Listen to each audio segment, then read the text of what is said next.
ए सखी का हो सखी? अरे का बताई बहनी, हम तो हर चीज मन के पौले ही लेकिन एक चीज मन के ना पौले हो। सुना सुनावा सखी। अरे घर पैली मना के, अरे देवर पैली मन के, कि घर पैली मन के देवर पैली मन के। अरे हम जवनिया जोगेना हो, हम जवनिया जोगेना, मन के ना पैली दुल्हवा हम जवनिया जोगेना।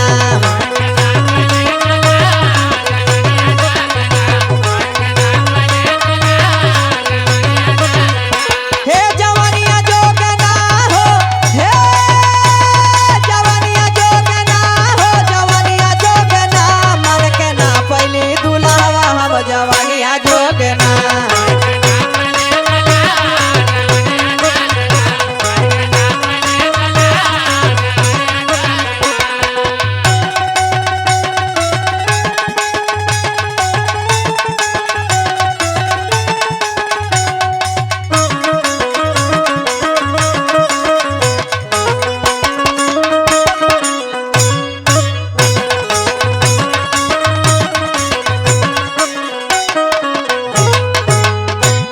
ए बहने हाँ सखी।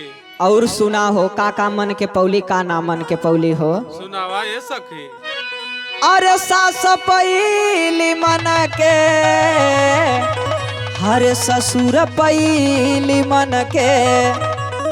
अरे सास पैली मन के, ससुर पैली मन के।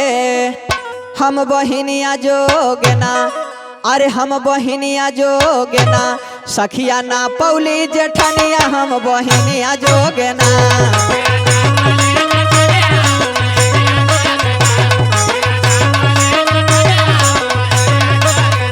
ओ बहिनिया जोगेना हो, हे बहिनिया जोगेना हो, बहिनिया जोगेना, सखिया ना पौली जेठनिया हम बहिनिया जोगेना।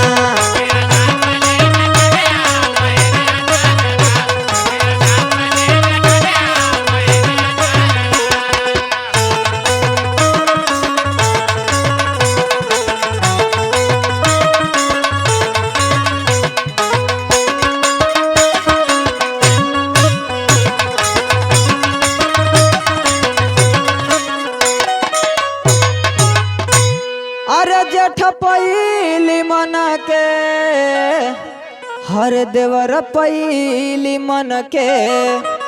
अरे जेठ पैली मन के, देवर पैली मन के। अरे सखी तोहरे ले खाना, हरे सखी तोहरे ले खाना, मन के ना पौली देवरानिया, सखी तोहरे ले खाना।